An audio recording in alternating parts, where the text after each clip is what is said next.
E hoje já foi comprovado que não, né? A gente consegue mudar, né, nas nossas dietas. Tem até atletas de alto rendimento que convivem bem sendo veganos, né?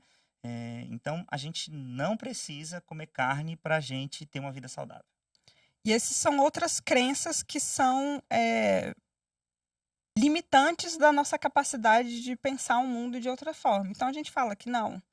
É engraçado, né? Porque quando a gente fala que não pode falar de ecologia no espiritismo, a gente está pensando no plano espiritual. Mas quando a gente fala de carne e alimenta a carne, a gente está pensando unicamente do ponto de vista material e que é uma falácia. A gente tem no arroz com feijão, que é a combinação básica do brasileiro, todos os aminoácidos essenciais para nossa constituição. Então, assim, pode ser que em uma outra época a gente não tivesse essas opções. Mas hoje, quando tudo que eu tenho que fazer é uma escolha, eu vou numa prateleira e eu escolho o que eu quero consumir, a gente pode fazer escolhas mais conscientes. Sim. Sem qualquer prejuízo em relação à saúde, tem que fazer acompanhamentos, assim como todas as pessoas humanas fazem acompanhamentos para verificar que está tudo certo. Mas existem escolhas que não envolvem o sofrimento, que não envolvem o genocídio, porque são trilhões de animais que são abatidos por ano para alimentação humana, e que a gente podia estar indo para um caminho diferente. Diferente. São escolhas. Temos feito a escolha de continuar explorando de forma sistemática e cruel os nossos irmãos.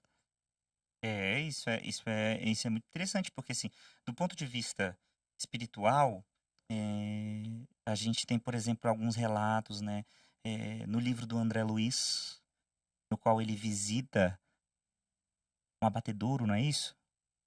Mecanismos da mediunidade. Esse é um capítulo, Uhum.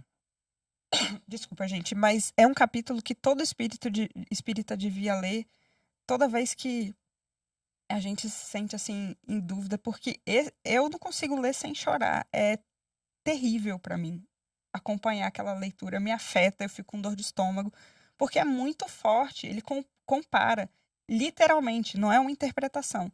Ele compara a situação de vampirismo, de espíritos obsessores, com a nossa situação com os animais.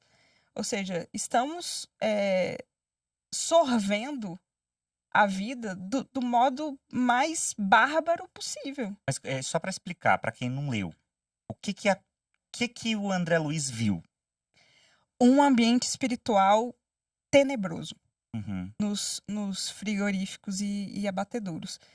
E, e é algo assim que a gente vê em alguns documentários não espíritas e que é super interessante ter um capítulo dedicado a isso numa obra de André Luiz, porque ele faz a descrição, eu não vou ser nem tão gráfica assim, Uhum. mas eu convido a todos a lerem, porque ele fala do terror que é esse ambiente, assim. A gente lê alguns romances espíritas, descrição do umbral, descrições de zonas terríveis. Temos várias dessas implantadas aqui no plano E terrestre. aí tem espíritos vampirizando as energias vitais dos pedaços de carne, né? Que tá descrito lá, Gente, né? é assim. É forte. E tem até um conto também, eu não sei se é do Neio Lúcio, que acho que está no livro Alvorada, que é aquele livro infantil que fala do Natal e dos perus de Natal. Eu acho que é An- Antologia Antologia Mediúnica do mediúnica, Natal. não é? Que conta tipo uma historinha assim, que conta sobre os perus sendo mortos no Natal, Cara, né? isso pra mim é algo que eu tenho. É complexo. E eu tô numa negociação até com a minha família pra ver como é que vai ser o Natal Ah, desse ano. entendi. Por Você é a quê? única vegetariana lá da sua família? Eu tenho uma irmã também no processo, e Que é a assim, Gabi. eles. A Gabi A vegetariana, Gabi, não. a Gabi tá no processo, a Fernanda, que é minha irmã, são muitas irmãs, gente. Ela já é vegetariana também, mas Jesus veio à Terra numa estrebaria, cercado por animais. Então, tava lá José, Maria, como a gente conhece, a estrela de Belém, e os animais. Então, os anfitriões da vinda de Jesus para o nosso planeta são os animais. Será que nem na noite de Natal, que a gente teoricamente vai trazer o convidado mais importante, que é abrir a porta do nosso coração e dos nossos lares, para celebrar a vinda de Jesus à Terra, será que nem nesse dia a gente poupa os anfitriões? Porque Porque a gente vai para pensar. Uhum, Porque a vai, vai. gente pensa e assim, não reflete muito, virou uma data comercial, a gente tem que pensar, inclusive, nos fatores de. Na verdade, no real sentido do Natal, mas passa por essa questão de alimentação também. Sim, A gente vai na casa de alguém, a gente quer ser educado, a gente quer, né? sim. Mas com os animais, não, a gente nem pensa neles, né? Nesse dia. É. É muita coisa, assim, acho que é muitas reflexões, né? E eu acho que o espírita, ou qualquer tipo de pessoa que acredita nessa questão da evolução espiritual, da nossa reforma íntima, precisa pensar nessa reforma em diversos aspectos, né? Então, assim, que a gente possa fazer esse movimento em todos os aspectos, no aspecto alimentar, no aspecto de transporte também, né? Que a gente sabe que você falou dos combustíveis, né? Que tem muito a ver. Então, eu sei que às vezes assusta, né? Toda movimentação que a gente precisa fazer. É muita coisa que a gente precisa mudar, né? Mas a gente consegue, né? E se a espiritualidade está nos dando essa oportunidade, a gente consegue fazer essa modificação, né, Carol? E, e a doutrina, ela é clara, assim. Quando eu falo que às vezes a gente vê um pouco enviesado, acho que a gente lê a doutrina com duas lentes, que é uma lente antropocêntrica. A gente lê a doutrina pensando só na gente, não pensa nas outras espécies, e uma lente especista. O que é antropocentrismo e especismo? São termos, inclusive, da campanha da FEB, que é até por isso que eu estou trazendo esses dois termos. Antropocentrismo é a gente achar que a humanidade é o centro de tudo, né? Quando a gente pensa que o universo gira em torno do nosso umbigo, é ser antropocêntrico, é colocar os interesses humanos à frente de qualquer outro interesse. E o especismo é você criar algum tipo de discriminação e fazer uma acepção baseado na espécie. Então, eu acho que os animais têm menos valor porque eles são vidas não humanas. Eu discrimino vidas que não são humanas.